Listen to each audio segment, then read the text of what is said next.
Yesu araryoshe. Ejo twari turi ngaha ku munsi w'ejo ku mugoroba twagize ibihe bidasanzwe byo guhimbaza no gutazira. Nico gituma uno munsi numvise ko hari bamwe bari barushe, ariko twaraye tuvuye ngaha saa 2 abandi saa 3, ariko twagize ibihe vyiza ejo mwijoro. Bwirira uwo mwicaranye usubire kandi nande ndakugore umundamukiriza ububamfu n'iburyo umubwira uti umunsi mukuru mwiza. Haleluya. Umunsi mukuru mwiza wo guhimbaza ukuvuka kwa Yesu, wo guhimbaza ukubaho kwa Yesu. No munsi ijambo shaka kuvuga ko kuri no munsi riravuga ngo umutwe w'amajambo w'no munsi uravuga ngo biragoye kuvuga Yesu. Haleluya. Bwiriro mwicaye na hatumva igituma natanze iyi titre mumbwira uti biragoye kuvuga Yesu. Haleluya. Amen. Ariko kandi naho bitoroshe turagerageza kumuvuga. Yesu ashimwe cyane. Kuko ntivyoroshe kuvuga umuntu adafise uko yovugwa, kandi ntivyoroshe kuvuga umuntu tutazi, tutiboneye, tudasobanukiwe ahageza kuba mukuru. Haleluya. Nico gituma umutwe w'ijambo uyu munsi nawise ngo biragoye kuvuga Yesu. Haleluya. Amen. Haleluya. Uno munsi ndashaka ko tuganira ku majambo y'Imana ku munsi mukuru nk'uyu wa Noeli, canke aho twibuka kuvuka kwa Yesu Kristo, kuko Yesu ntiyavutse itariki, ariko ni itariki abantu bagereranya, aho bibaza ikiringo canke igihe yo baravukiyeko, hama hakaba haratowe itariki, ariko si kuvuga ko yavutse le 25, ariko yavutse muri ico gihe, muri iyo periode. Ico shaka kuvuga kuri uyu munsi rero, ndashaka kuvuga ku hari ikintu numva umenga ni bruit ndiko ndavuga, sinzi ko ari je ndiko ndihenda, hama ndakeneye kumenya ko bajya abantu bo kuri rujya ruhande muri ko murumva neza. Abo kuri rujya ruhande murumva neza? Ni bon? Okay. Nimba bo muri tekinike ico kintu mucumva ni sawa, muracumviriza. Nimba atari je ari je ndiko ndihenda nta kundi. Ico nshaka kuvuga rero kuri uyu munsi, igituma nariko ndavuga nti ntivyoroshe kuvuga Yesu, ndashaka kuvuga ngo ntivyoroshe kuvuga Yesu ufatiye kuco arico no kuco yabaye. Ugerageje kubiraba, abantu benshi baravuze kuri Yesu. Iminsi yose umwaka urinda uhera turiko turavuga kuri Yesu mu buryo bumwe canke ubundi, tuba turavuga kuri Yesu. Iyo turiko twigisha kuri Yesu, ariko kuri uyu munsi twibuka ukuvuka kwiwe, kuza kumuha umwanya ngo tugerageze kuvuga ku vyiwe ntivyoroha, kuko hariho vyinshi vyo kumuvuga ko.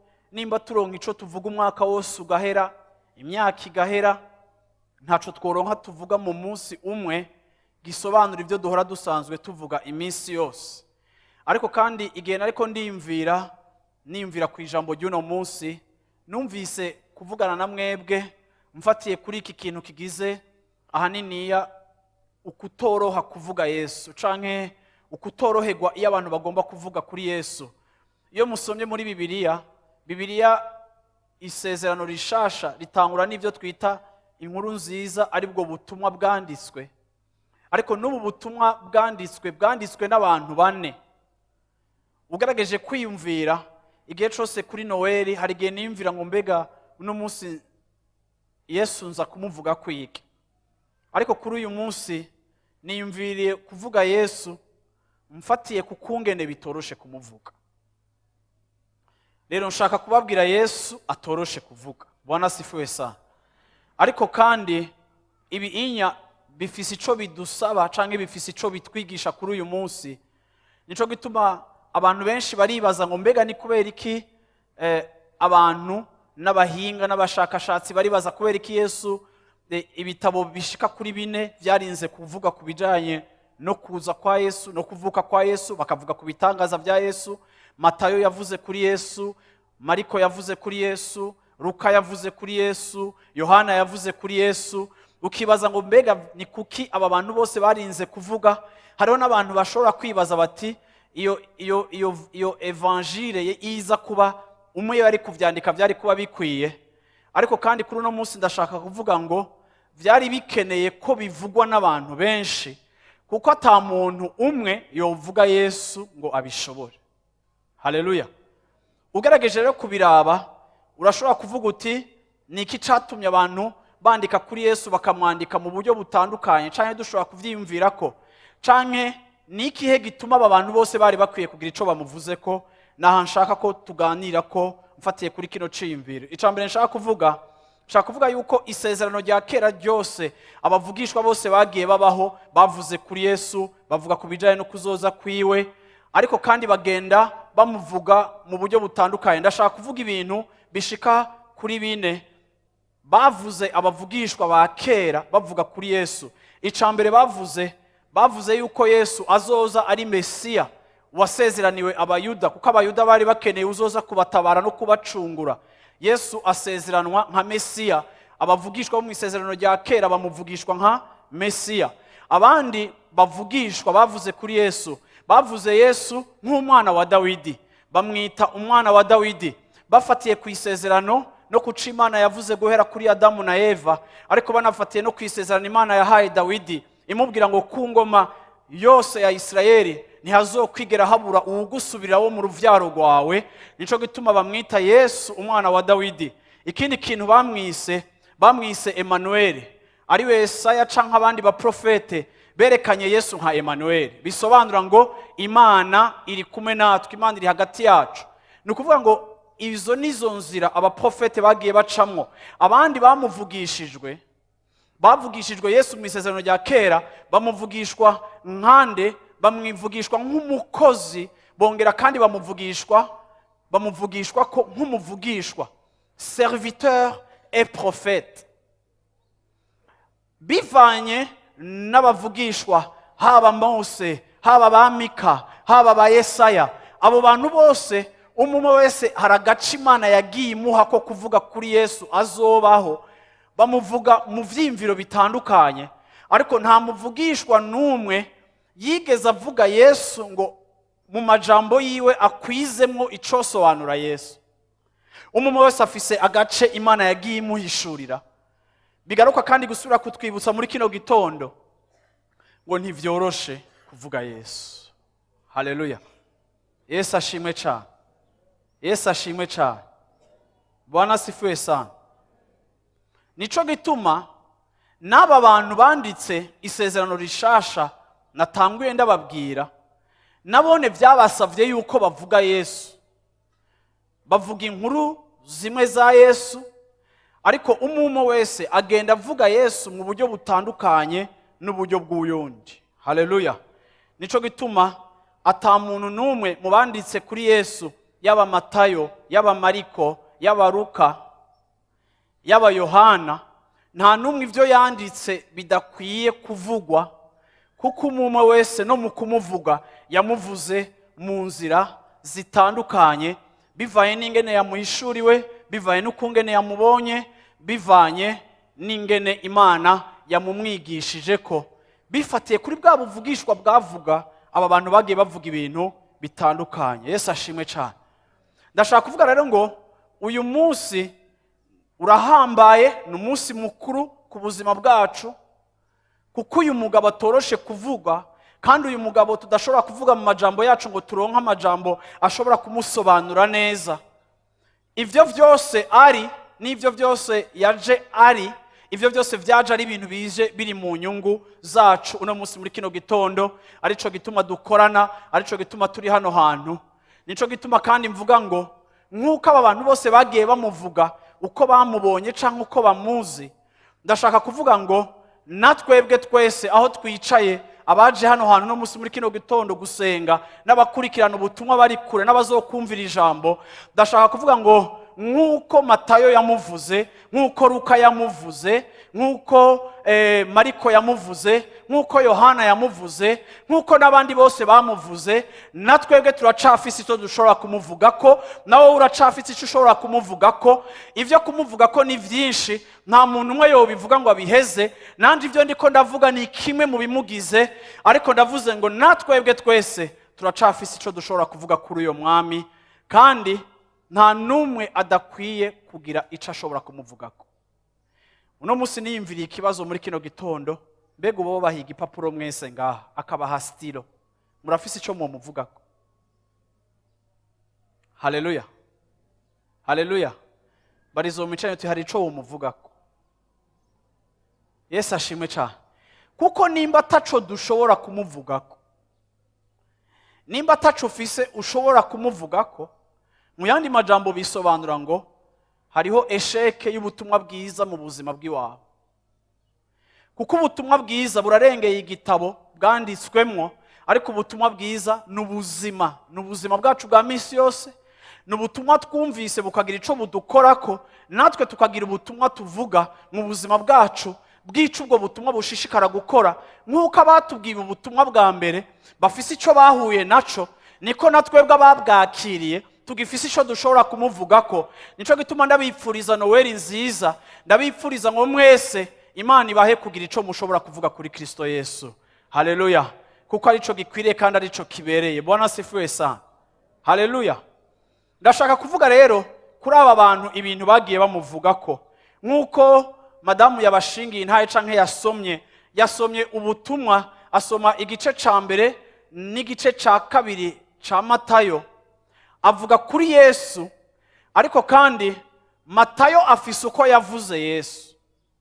Mbega Matayo yavuze Yesu gute? Yabonye Yesu gute? Ndashaka uno munsi kubabwira ngo Matayo mu kuvuga Yesu yandika igitabo ca Matayo, igihe cyose muzosoma igitabo ca Matayo mugomba gutahura n'uyuhe mutima, nakahe kantu kakabijya canke nikiye kintu nyamukuru Matayo yavuze kuri Yesu. Ubwa mbere na mbere ico dushaka gutahura nuko Matayo ikintu ca mbere akora canke avuga, Matayo mu bice vyiwe vya mbere atumenyesha ukuvuka kwa Mesiya. Igitabo ca Matayo gitangura kitubwira ukuvuka kwa Mesiya, ariko kandi usomye ku murongo wa mbere ikintu Matayo avuga ko, avuga ngo Mesiya canke avuga ngo Yesu Kristo umwana wa Dawidi umuhungu wa Abrahamu. Matayo iyo avuga ukuvuka kwa Yesu Kristo, Matayo atwereka Yesu Kristo nk'umwami w'abayuda. Ni ukuvuga ngo objectif ya Matayo igihe yandika igitabo ciwe, atwereka Yesu nk'umwami, atwereka Yesu nka Mesiya w'abayuda, akatwereka nk'umwami w'abayuda. Nico gituma ku murongo wa mbere avuga ijambo rikomeye, avuga ngo Yesu Kristo umwana wa Dawidi umwana wa Abrahamu. Haleluya.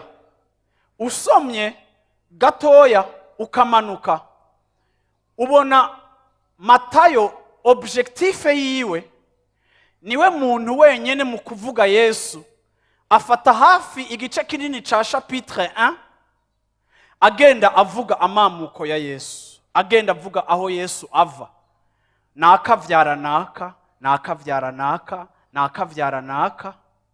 Kuko iri kuravuga umwami, iri kuravuga ukuvuka k'umwami, ugomba kudekriva genealogie, ugomba kwerekana haza komoka. Kandi mwibuke yuko Matayo areka twereka umwami w'abayuda, nico gituma kugira ngo ashike kwivuka rya Yesu atwereka hafi amageneration ashika kuri 12 canke sinzi kari 24, sindavyibuka neza, 14 generation. Atwereka urunganwe amageneration 14 imbere yuko ashika kuri naissance ya Yesu. Ariko kandi agashira importance canke agashira akamaro ko kutwereka umwami yavutse. Muravye ingene Matayo yandika, Matayo atubwira abantu b'abamajusi canke abo twita les mages. Abo bantu bari abantu bava mu bwoko bw'abami, aba bantu ku batabazi bari abasavant, bari abantu b'abanyabwenge. Abantu benshi ntibabakunda, ariko bari abasavant, bari abanyabwenge, kandi bari bafise ubuhinga bukomeye mu bintu bijanye na astrologie. Ni ukuvuga ngo bari abantu bashobora kwinterpreta ibihe bakoreye mu kuraba ikirere ukuntu kimeze canke inyenyeri.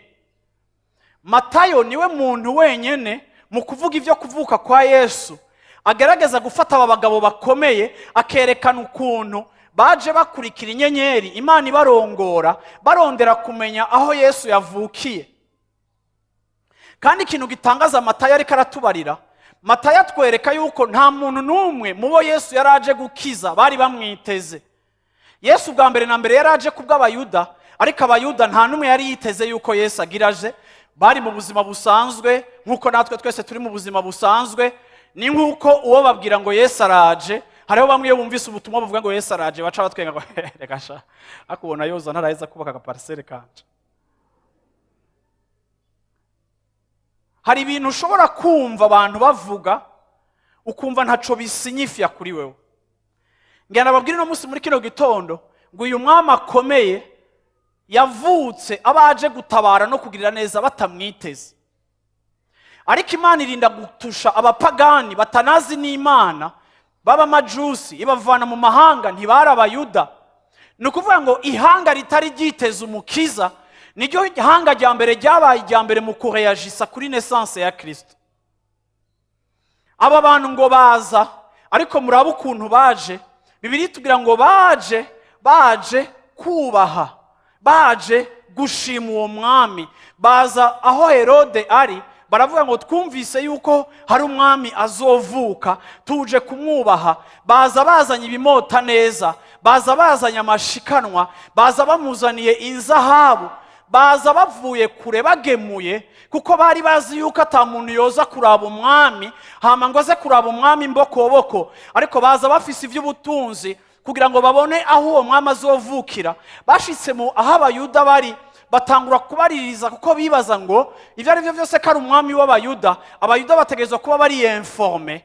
Ariko kandi bagira isanganya ryo kubanza kubaza protokole ya Herode. Herode nawe yari umwami afise insécurité. Ku bantu batabizi, Herode n'umuntu yavutse yigwanirira, yagiye ku bwami agwanye, agize ibishoboka byose kugira ngo ahabe. Yari afise amaraso y'ubuyuda kuko yari yararongoye mu bayuda, akora ibishoboka byose ngo abe kuri pouvoir. Ni umwe mu bami bisha abantu benshi kuko yari umwami agira umutekano mukeya ku bijanye n'intwaro yiwe. Ariko muri uko kwica abantu benshi, aba ariwe wa mbere aba bantu baje bava kure babwira ngo baje kuraba umwana yavutse. Uyu mugabo amaze kuvyumva avuga ngo nimunyereke nanje ako kana aho kazovukira.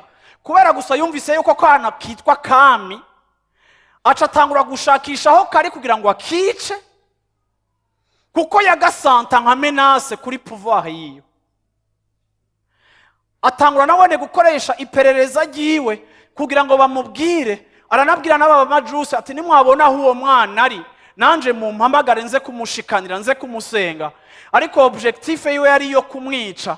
Aba bantu bageze mu nzira, Imana ibacira inzira, arababwira ati nimugende nimusubire kwa Herode. Herode amaze kubona ko aba bantu batagarutse kumuha information, Herode ategeka yuko abana bose babica. Nimwiyumvira umuntu yicisha abana bose bavutse muri periode kanaka, juste kuko yisanta ari menace n'akana kamwe kavutse kagifise amezi, na wene azamaze imyaka irenga 20 ari wo pouvoir. Mugerageze kwimvira ingene Herode angana, mugerageze kwimvira ko kabebe kamumenace. Ariko juste yica aba bana b'abahungu kuko yumvise ko hari umwami agiye kuvuka. Aba bantu nabone bashitse imbere ya Yesu ngo baramushikanira ibimota, baramutangira ibintu byose. Rero Matayo ariko aravuga ivyo kuvuka kwa Yesu Kristo. Matayo adupresenta Yesu nk'umwami, amutwereka nk'umwami, ashira objectif yacu kuri Yesu nk'umwami. Nta kindi kintu Matayo ahagarara ko cyane. Ubandanije n'ibindi byose agenda arandika, agenda aravuga, ariko umutima w'igitabo ca Matayo gihagaze mu kutwereka Yesu nk'umwami. Haleluya. Yesu ashimwe cyane. Haleluya. muri bike Matayo yavuze Yesu nk'umwami. Matayo yaravuze ibitangaza Yesu yakoze, Matayo yaravuze abo Yesu yakijije, ariko Matayo objectif ye mu kudupresenta Yesu uno munsi muri kino gitondo ngo mutahure ngo Matayo atubwira Yesu nk'umwami. Haleluya. Amen. Yesu ashimwe cyane. Subiramo inyuma yanje uvuga umwami. Haleluya, semera cyane tumwami. Abavugishwa bari baravuze ko Yesu ari umwami, azoza nk'umwami. Haleluya. Umanutse ucutangura igitabo ca Mariko. Igitabo ca Mariko na cone gifise ukuntu kitubwira Yesu. Mariko ntatangura atubwira ingene Yesu yavutse. Nimwaja mu gitabo ca Mariko kuri chapitre ya mbere, Mariko ntatubwira ingene Yesu yavutse, ahakomoka, ntatubwira abavako nkuko Matayo yatubwiye uko abavako.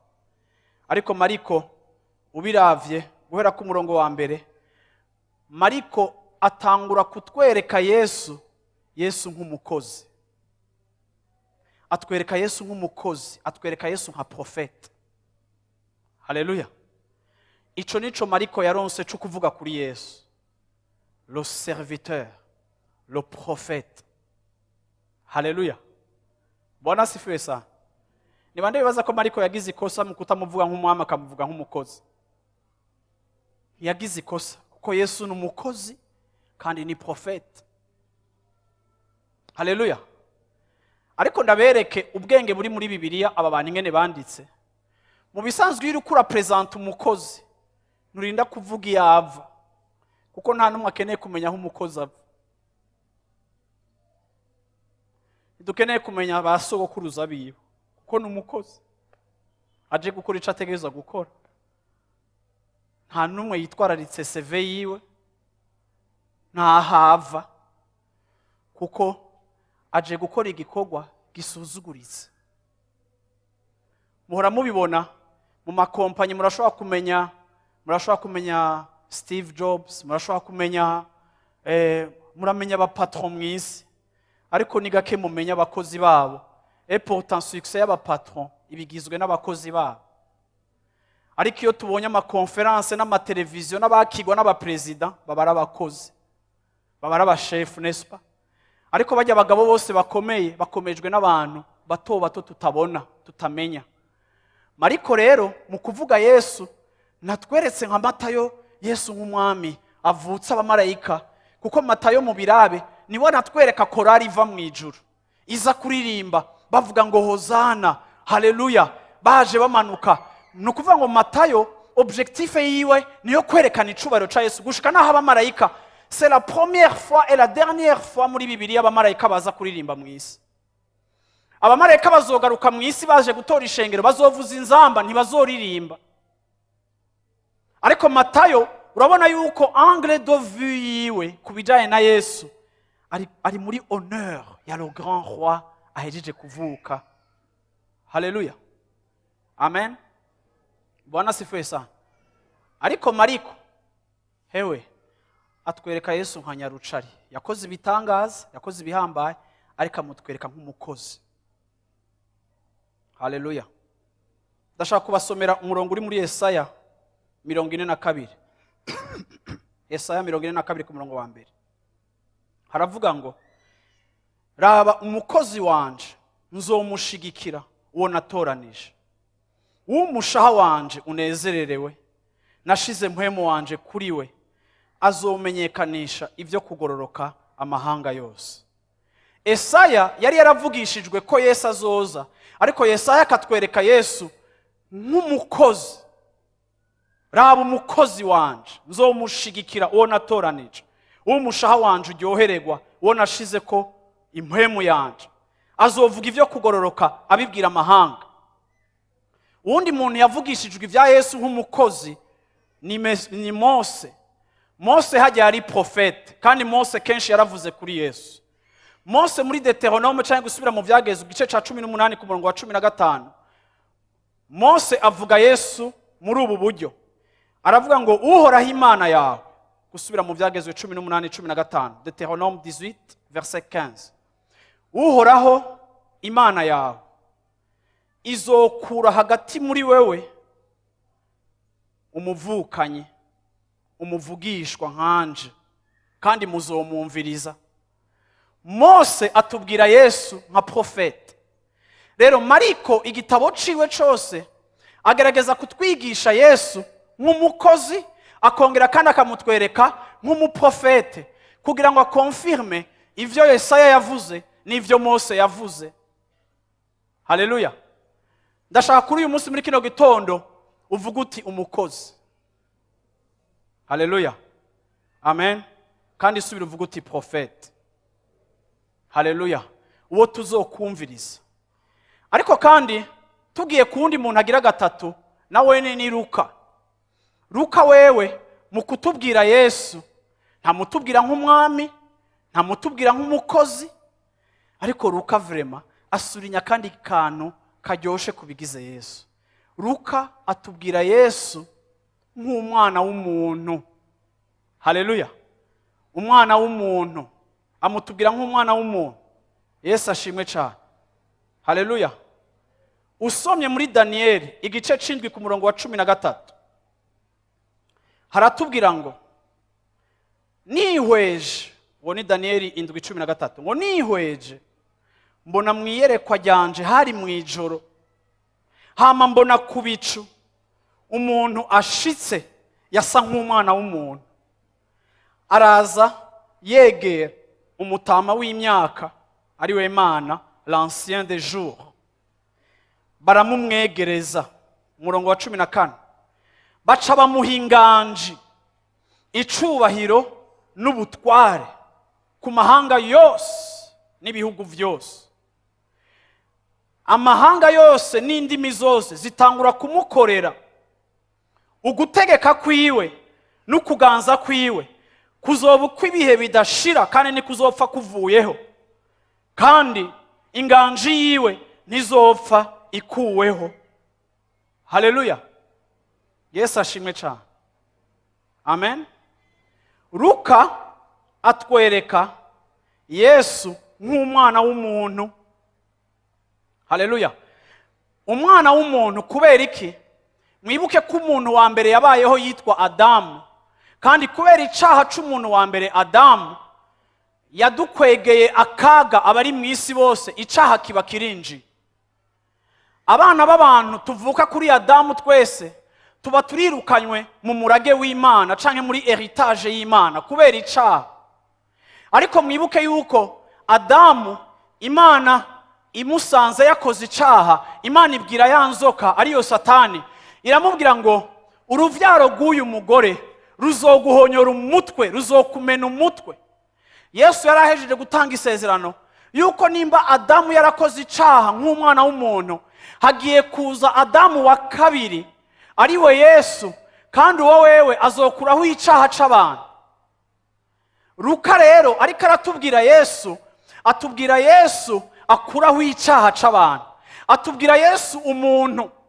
Ngira nababwira no munsi muri kino gitondo ngo uwakoze icaha yari umuntu avyawe n'umugabo, ariko Yesu aza ari Adamu wa kabiri. Luka mutwereka nka Adamu, ariko Yesu akaza ari Adamu wa kabiri, akaza kwikorera igihano cacu, akadukura kw'igihano cacu, kugira ngo biciye mu gikorwa ciwe azokora ku musaraba tuze dusubizwe mu masezerano, tuze dusubizwe muri heritage, aho Imana yirukanye mu bwiza bwayo Adamu na Eva, ariko biciye muco Yesu yakoze ku musaraba, Imana yaratugarukanye mu itongo ryayo biciye muri Kristo Yesu, umwana w'umugore.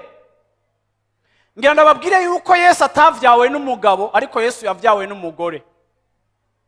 Iki kiratera confusion abantu, na Islamu birayigora gutahura ivy'Imana, ariko kandi ngira ndakubwire ngo nimba binakuzazaniye, ndakumenyesheje muri kino gitondo ngo ivya Yesu biragoye kuvuga, ivya Yesu biragoye gutahura. Yesu wenyene yaravuze ngo ntawomenya data atamumpishuriye, nta wunzi atari data, nta nuwomenya data atamumpishuriye. Yesu yavutse ku mugore, kuko icaha caje gikomoka ku ruvyaro, uravyumva, rw'umwana w'umuntu. Yesu avuka nk'imbuto y'umugore. Luka atwereka Yesu nk'imbuto y'umugore, imbuto y'umuntu. Ariko imbuto y'umuntu itavuye ku mugabo, ariko imbuto y'Imana ishizwe mu mugore, umugore yibungenga umwana amezi 9, hama uwo mwana aravuka. Yesu yavutse 100% ari umwana w'umuntu. Luka rero atwigisha Yesu nk'umuntu. Vuga uti umuntu. Subiramo cyane uti umuntu. Bwira umucana uti Yesu n'umuntu. Haleluya. Bwana sifiwe sana. Luka mu gice cya 2 ku murongo wa 14 aravuga ngo Imana ishimwe ahantu ho mu ijuru, amahoro abe mu isi, kandi abana b'abantu bagubwe neza. Haleluya. Hamwe n'ibindi bintu Luka wowe yagiye atwereka, agerageza kutwereka caractère y'ubuntu bwa Yesu, kugira ngo Luka twereke yuko burya Yesu nawe yari umuntu. Bantu mu bitabitahura no munsi muri kino gitondo ndakwibutse ngo Yesu yari umuntu. Niba budatahura ingene yari umuntu, genda usome Luka azokwereka Yesu nk'umuntu. Haleluya. Amina. Yesu ashimwe cyane. Atwereka ingene yavutse rero, akatwereka imbuto y'umugore, akatwereka ingene Yesu yinjiye acishijwe bugufi mu buryo bukengeretse. Niwe agerageza kutwereka Luka ingene Yesu yavutse akengeretse. Contrairement ya Mata yagerageza kutwereka kote ya gloire, Luka we yagerageza kutwereka negligence n'ingene Yesu yavutse vraiment akengeretse. Haleluya. Yongera kandi ahimbazwa n'abaki? Luka twereka ko Yesu yahimbajwe n'abungere. Murabizi ko muri kijya gihe kandi no muri kino gihe aba bantu babungere ntibari abantu b'agaciro kahatari, bari abakozi nabone. Luka akagerageza kutwereka ko Yesu yavutse ahimbazwa n'abungere. Haleluya. Amina. Luka niwe kandi anatwereka ko Yesu yavukiye bahita gute hajya mu bwato bw'intama. Urabona Luka approche yiwe itwereka agasuzuguro k'umukozi. Haleluya. Ariko kandi akatwereka ko yavutse nk'umuntu asanzwe, abaye ntiyari VIP. Bwira umuco ati Yesu ntiyavutse nk'umu VIP. Haleluya. Amina. Bwana sifiwe sana. Ugira kane yavuze kuri Yesu ni Yohana. Amina. Yohana nawe yavuze kuri Yesu. Ariko Yohana rero aratandukanye na Luka. Yohana ingene aje kutubwira Yesu, ntamutwereka nk'umwami, ntamutwereka nk'umukozi prophète, ntamutwereka nk'umuntu, ariko Yohana amutwereka nk'Imana. Come on.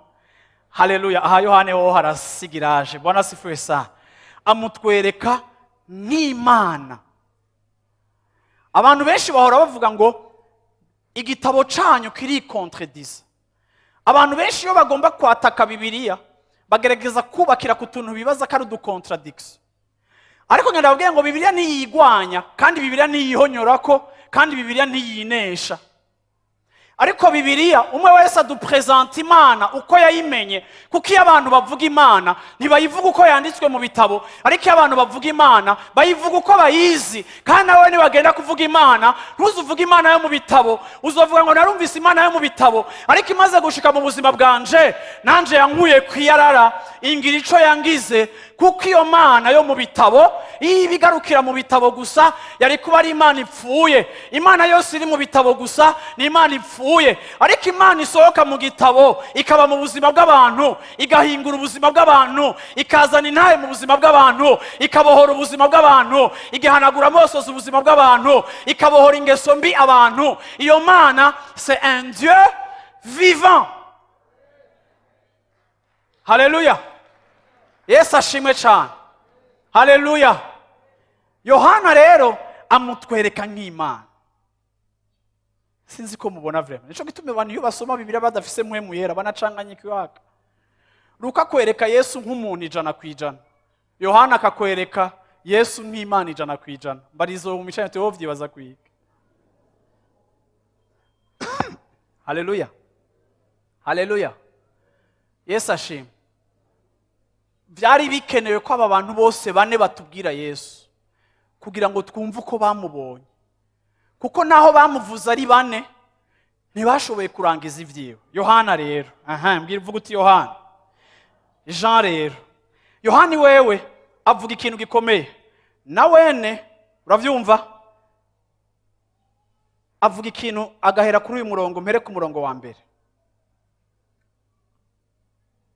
Kuko icyo ashaka kuvuga Yohana, mu nyumve, Yohana ashaka kuvuga ibintu byaremwe.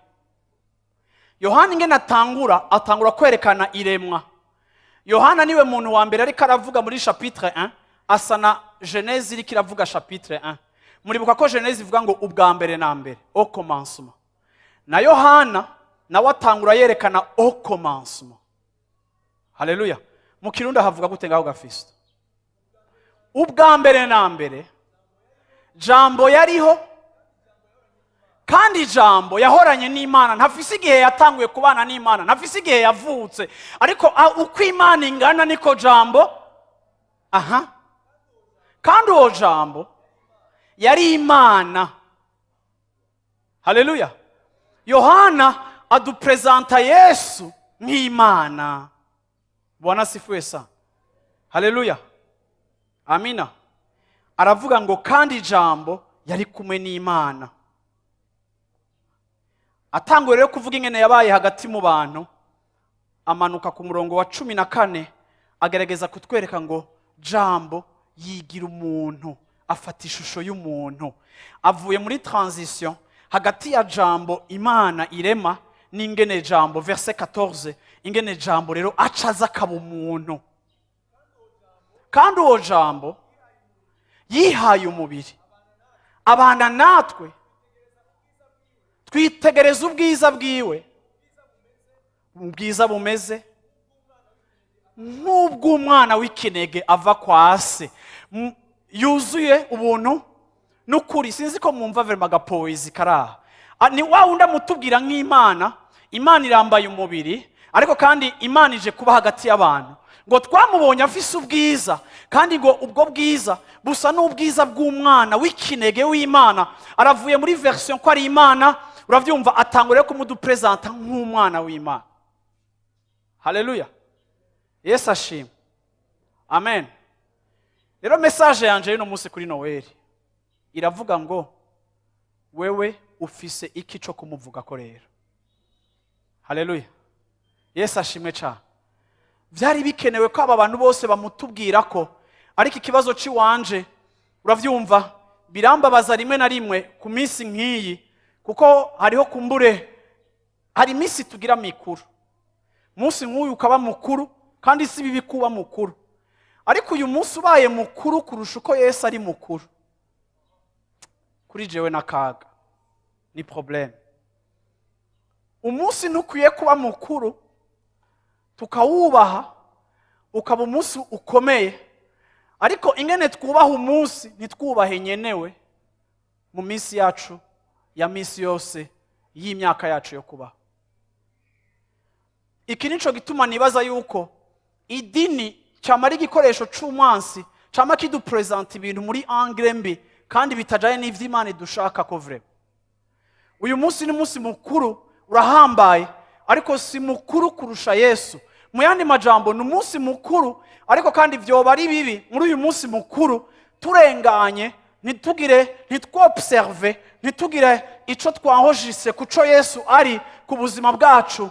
Aba bantu baragerageje kuvuga kuri Yesu ko bamubonye, umwe wese ukwiwe, ariko icifuzo canje ni ukuvuga, kandi n'ikibazo nibajije ndiko nimvira kuri iyi message, naribajije ngo none ko aba bantu bose bafise uko bamuvuze, numvise umenga muhemu yararambaza ngo nanje wewe umvuga gute. Murabizi yuko Yesu yamye afise umwitwarariko wo kumenya ico abantu bamuziko.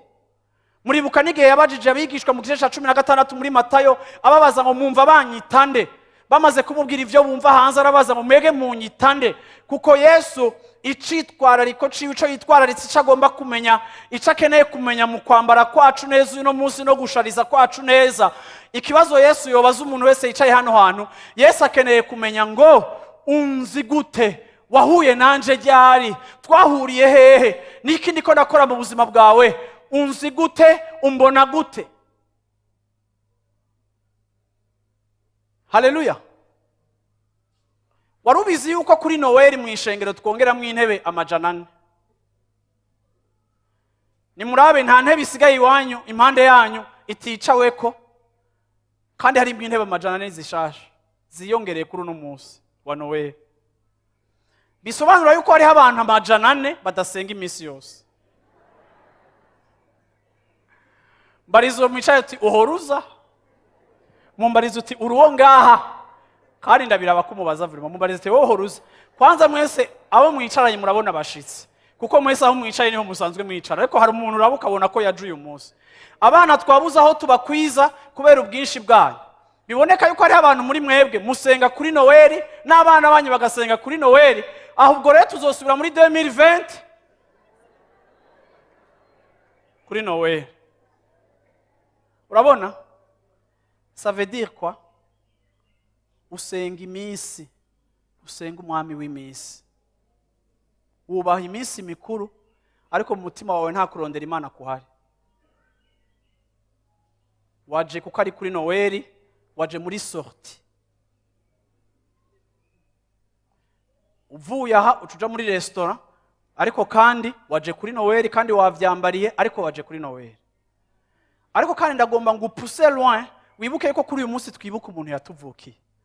Umwami yaravutse, umukozi yaravutse, haleluya, umwana w'umuntu yaravutse, umwana w'Imana yaravutse. Yesu ashimwe cyane. Ivyo bishobora guhindura ubuzima bwawe, ukarengera urugezo rwo kubaha iminsi mikuru no gusenga iminsi mikuru, ukageza igihe. Reka nakubwire, Yohana yaravuze ikintu ciza arangiza chapitre yiwe. Ndashaka gusomera Yohana igice ca 21 ku murongo wa 25. Naho mubona abantu bashika kuri 4 bavuze kuri Yesu, bakamuvuga ko ibintu bikomeye kandi bihambaye, ari bose 4. Ariko ndashaka mwumve conclusion y'igitabo ca Yohana. Fiston, mpahahana. Conclusion y'igitabo ca Yohana. Yohana umurongo igice ca 21 ku murongo wa 25. Ingene Yohana conclure igitabo ciwe. Ariko hariho n'ibindi vyinshi Yesu yakoze vyo kwandikwa tukabidondora kimwe kimwe. Nibaza yuko n'isi niyo kwigwamo ibitabo vyo kwandikwa bivuga kuri Yesu Kristo. Haleluya, haleluya. Mu yandi majambo, uyu mugabo yaje ari umuntu adasanzwe, akora ibintu bihambaye bidasanzwe, ku buryo n'aba bantu banditse ibitabo bine ntibavuze ibikwiriye, ariko hariho ivyo basigaje. Bararangiza baravuga ngo ntidushobora guheza kuvuga ivyo yakoze. Ivyo yakoze ni byinshi cyane, two kwandika ibitabo nitwoheza, kandi two kwandika ibitabo isi yose igakwira ibitabo tuvuga ico uyu mugabo yabaye, ico yakoze, kuko ibikorwa vyiwe vyose ntibishobora kugira record. Kandi ndashaka kubivuga no munsi muri kino gitondo, nanje no munsi woma nkandika, nanje no kwandika mu gitabo c'Imana, nkavuga ivyo Yesu yakoze mu buzima bwanje muri 1992 igihe namumenya, naho tugeranye uyu munsi. Fise vyinshi no muvuga ko, nanje no kwandika, nawe wo kwandika. Bamwe bakuye mu kabare mwarahwereye, abandi mwari imaraya, abandi mwari abantu mudandaza ivyo mutodandaza, abandi mwari mwishwe n'urumogi, abandi mwari mwishwe n'ingeso, abandi mwari mwaratawe. Hari abo twagiye kuraba uno munsi ngaha baciko na ba Vincent, igihe twabatora muri 1994 tukabatwara kubafasha banywa drogue, tukagenda kubwira abavyeyi babo rimwe na rimwe ngo abana banyu twabafashe. Hari abavyeyi baducira ko amateti mva mu maso, sishaka kuzosubira kuza kukumbwira ibintu by'uyu mwana, kuko barabana bazima, ariko abavyeyi basa n'abahamvye. Umuvyeyi akakuvuma uje kumubwira ko umutungiye umwana wamutoye, kandi mugira mubafashe guheba heroine. Aha mwese ngaha mwicaye muri amatémoignage vivant. Yesu ashimwe cyane. Muri kino gitondo ndashaka guserebra Yesu, ariko ndagomba cyane guserebra wewe uwo wari uriwe. Yesu ashimwe cyane. Bamwe yabatoye mugira mwiyahure, abandi mwari mwononekaye, abandi mwari mukomeretse, abandi mwari mwaragiriwe nabi mudashobora kubabarira, uyu munsi mwarababariye. Abandi mwari mwarabuze ikintu cyaco cyose cyo bafasha mu buzima atavyizigiro bifise. Hari ibintu byinshi byari byarononekaye mu buzima bwacu. Ntituriko turavuga Imana yavutse hareze imyaka irenga 2000 iri mu bitabo, turiko turavuga Imana igikora, Imana igihindura ibintu. Ejo bundi turiko turigisha gutya, umuntu yaranditse yandikira abantu muri media ngo ndashaka kwakira Yesu, ari muri urgence. Ndavyibagira natashe, yari dimanche heze. Ejo turi ngaha kuri Noeli arasura arandika ati ndashaka kwakira Yesu. Wamufashije kwakira Yesu Kristo kubera urwamo rw'indirimbo. Yasohotse hariya muri pave hari yepfo, hajya muhora musohokera imiduga, aja kumwakiriza Yesu, kuko uyo Yesu arakora, aracashoboye, aracahindura ubuzima bw'abantu, aracatabara abantu, aracakiza abantu. Uravyumva? Ibitabo bimuvuga ko biracashishikara kwandikwa. Ndakwingize ngo nawewe completa liste yawe, na bado haujaona atajitokesha mu maisha yako, atatenda mu maisha yako. Haleluya! Na atakuonesha uzuri wake. Haleluya! Yesu ashimwe cyane. Kuko ivyo dufise vyo kumuvuga ko nitwovyandika, ntivyo kwigwa mu bitabo, twokwandika vyo kwira isi yose. Ariko no munsi muri kino gitondo ndaje gushimira Imana. Yavuzwe n'abagabo 4 ariko batahejeje kuyivuga, kugira ngo badusigire ikibanza natwe gigiye tuzoshika mu ijuru, aho tuzovuga uko natwe twayibonye, aho tuzoshinga nta uko twayibonye, aho tuzoyivuga uko twayibonye. Havuga ngo nanje Yesu hari ukuntu namubonye.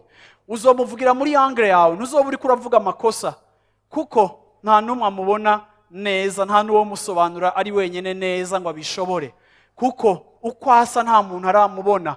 Nico gituma abagerageza kumuvuga birabagora. Ariko kandi ndabinginze ndangiza, reka twige kumuvuga uko tumuzi. Yesu ashimwe cyane. Yesu ashimwe cyane. Ndangiza nshaka kurangiriza kuri Yohana wa mbere igice ca mbere ku murongo wa 3. Uyu yaravuze uko babonye Yesu, yari karavuga kuri Yesu. Uwo ni Yohana nyene, wa wundi yaba mu gikiriza ciwe ashaka kuvuga kuri Yesu, avuga ikintu gikomeye. Yohana wa mbere igice ca mbere ku murongo wa 3. Aha, ico twabonye tukacumva nico tubabwira namwe, kugira ngo namwe mufatanye natwe, kandi natwe twifatanije na data wa twese n'umwana wiwe Yesu Kristo. Haleluya! Ce que nous avons vu et entendu, nous vous l'annonçons à vous aussi, afin que vous aussi, vous soyez en communion avec nous. Yohana avuga Yesu, ntamuvuga azingurura igitabo. Yohana avuga Yesu, amuvuga nk'umuntu yabonye. Aravuga ngo ico twabonye, ico twumvise, namwe turiko turakibamenyesha, kugira ngo namwebwe mwinjire mu busabane n'Imana. Intumbero yo kubabwira ibi byose tubabarira ni kugira ngo namwebwe mumaze kumva ivyo twumvise, ivyo twabonye mu buzima bwacu byakoretse, ni kugira ngo namwe mu gishingo canyu mwinjire mu busabane nawe, munywane nawe. Ndarangije mvuga ngo nubwo bigoye kuvuga Yesu Kristo, ndabingize ngo mugerageze kumuvuga aho mugeza gushobora kumuvuga, naho mugeza kumutahura, kuko ivyo utahura n'ivyo wabonye birihagije kugira ngo bifashe n'abandi bene data benshi bashobore kwinjira en communion nawe, bashobore nabone kugira busabane n'Imana, bashobore gusangira n'Imana. Mugende muvuge. Uyu ni umunsi mukuru wa Noeli. Bamwe muza kuba muri mu mafamiye yanyu, abandi muza kuba muri mu miryango yanyu, abandi ejo muzogenda ku kazi, abandi muzovuga aho mwasengeye ukuntu byagenze. Ariko kandi nimwashika aho mushobora gushika hose, nimwanagira n'akaryo kose mushobora kugira, nimuvuge Yesu uko mwamubonye mu buzima bwanyu. Kuri uyu munsi mukuru wo kwibuka ko Yesu yavutse, haleluya, tutagarukira mu kuvuka kwiwe gusa, ariko twibuka n'ico yaje kurangura akagikora kandi akagikora neza. Reka ndabinginge kuri uyu munsi mukuru mwiza wa Noeli, mugende muvuge Yesu uko mwamubonye, uko mwamwumvise, mubishingire ntaha abandi, kugira ngo bishoboke nabone binjire mu busabane nawe, kuko n'umwami yaje gucungura amahanga, n'umukozi kandi n'umuvugishwa ku buzima bwacu, ni umwana w'umuntu yavyawe n'umuntu kugira ngo acungure abantu, acungure bene se. Kandi kigira kane, ni umwana w'Imana yararemye ibintu byose. Turiko tuvuga umuremyi, turiko duhimbaza umuremyi w'ikintu cyose, yacishijwe bugufi gushika naho asa na wewe. Ntivyari bimubereye gusa na wewe, ariko yabikoze kugira ngo aducungure. Imana ibahezagire muri kino gitondo ciza, duhimbaza kugira neza kwiwe, tumushimira kugira neza kwiwe, turyohererwa igikorwa ciwe. Haleluya! Imana ibahezagira abantu b'Imana, mvuge ngo amen. Haleluya! Bwana sifiwe sana. Muhaguruke dushimire Imana kuri uyo mwami yavutse. Haleluya! Haleluya! Umwami yatuvukiye, umwami ariho. Haleluya! Haleluya! Haleluya. Haleluya. Bwana sifiwe sana. Yatugiriye neza, yaratuvukiye kandi nabihererwa icubahiro. Nawe ugenda umuvuge uko wamubonye. Yaragukijije ingwara, yaragutabaye, ariho ntitumuserebra nk'ibintu vyapfuye bitakiriho, ariko il est vivant. C'est un roi. Ejo hari umuntu yanyipfurije Noel nziza, acambwira ngo Yesu yamvukiyemwo, ndamubwira ntoya ntiyakuvukiyemwo. Haleluya. Haleluya. Yesu ashimwe. Reka ndababwire ngo Yesu avuka ntibihagije, kuko iyo avuka ntapfe ntivyari kugutabara. Haleluya. Ariko Yesu duserebra ni Yesu yazutse. Yeah. Haleluya. Amen. Yesu ashimwe cyane. Haleluya. Rero nimuze gusura kugenda mwisufuriza abantu Noel nziza kandi musengera muri live center, hama mugagera mwifuriza abantu ngo ngakana Yesu kabavukiremwo, ndabifurije ngo kavuke mu muryango wanyu, ngo kavuke nikavuka agira garuke gutora ishengero. Yesu ashimwe cyane. Haleluya. Ico gihe ntazoza ari Yesu serviteur, ico gihe ntazoza ari faible. No. Ico gihe azoza afise ubutware ku gitugu ciwe. Ico gihe azoza aherekejwe na cortege y'abamarayika. Ico gihe ntazohonyera no kubutaka kuko ntashobora kuhahagarara. Ico gihe ngo azohagarara mu bicu. Ico gihe azoba yiteguriye mu myaka ikurikira guca imanza. Ico gihe azoza aticaye ku ntebe yo kubabarira. Ico gihe azoza yitwa umucamanza. Ico gihe azoza aje gutrancha, aje gusepara. Ico gihe azoba aje gushitsa rya jambo rivuga ngo nimubireke vyose bikurane. Kuko woshaka gutandukanya urwamfu n'ururo bikuze, wohava uhitana ururo. Bireke vyose bikurire hamwe, bireke vyose vyevoriwe hamwe, bareke bose basengere muri live center. Ariko igihe kizoshika aho bizoba bihiye, akaza gutora ishengero akavuga ngo tandukanye ivyanje, urwamfu ngo azoruta kwiyarara, azosaba umuriro uruturire. Ico gihe azoza ari umwami ateye ubwoba. Haleluya. Azoba umwami do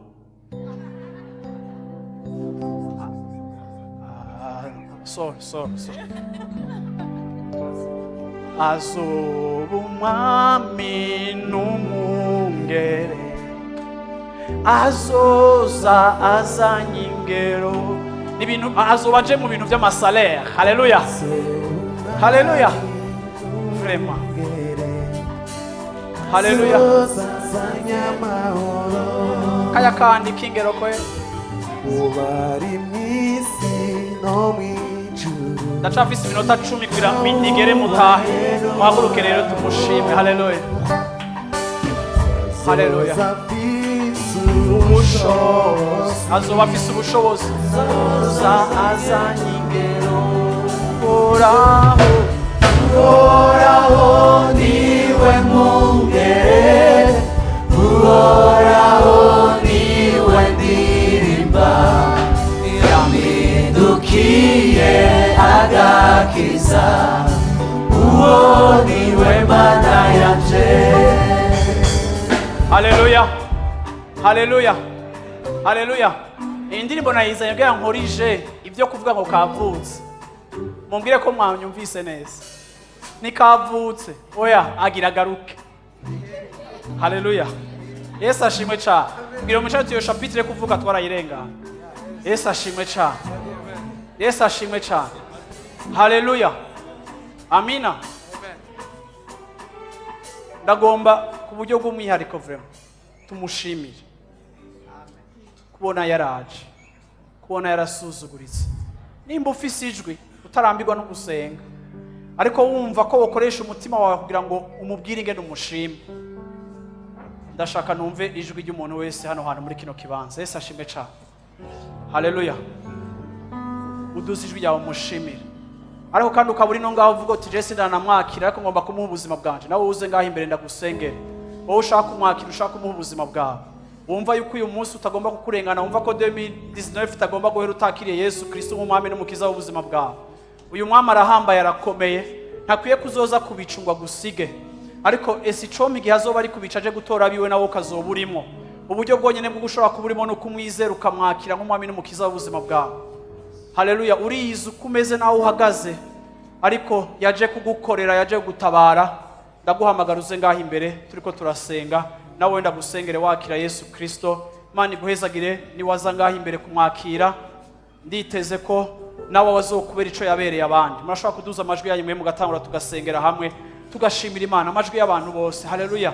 Abafise ishimwe ry'akanwa kabo no mu mitima yabo, abo Yesu yabereye umwami, abo Yesu yagiriye neza, abo Yesu yaje gutabara. Haleluya.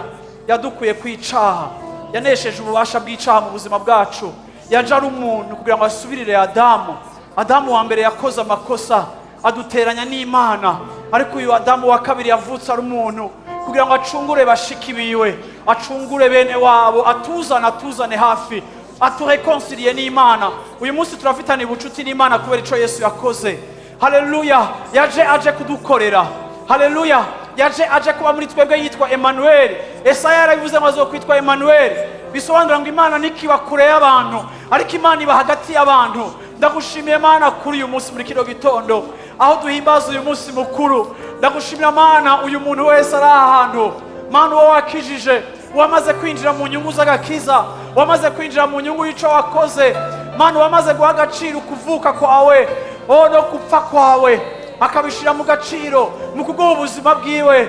Mana ndagushimiye umuntu wese ari hano hantu adashobora guhora no gucereza ico wamubereye n'ico wamukoreye, agenda acamamaza akakibwira n'abandi hirya no hino kugira ngo bamumenye, nabone bashobore kuba mu busabane, bashobore kuba en communion nawe.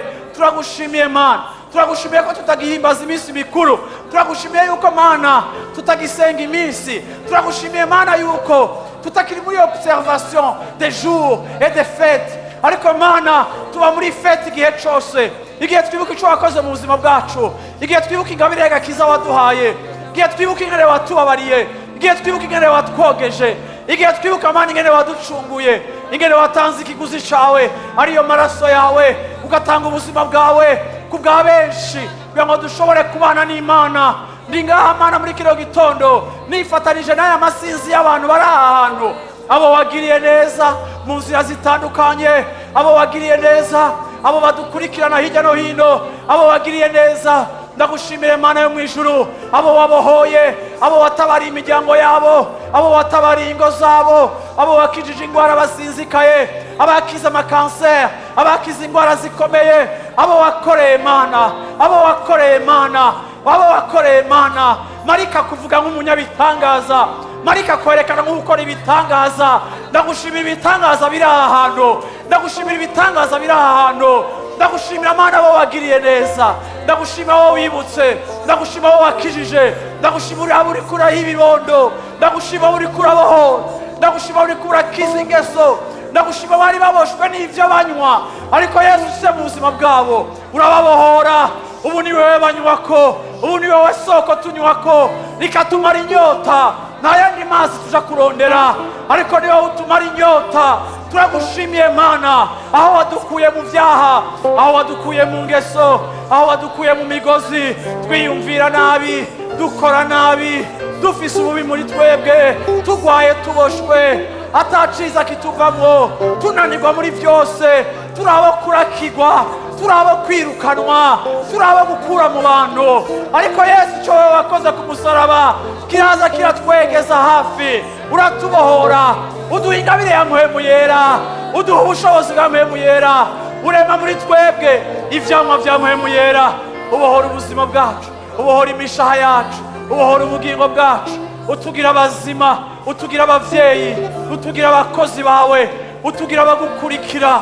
Mana ndabigushimiye Mana kuko ivyo byose byakozwe n'ishaka ryawe,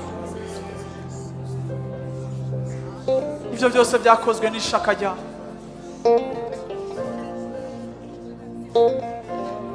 Haleluya.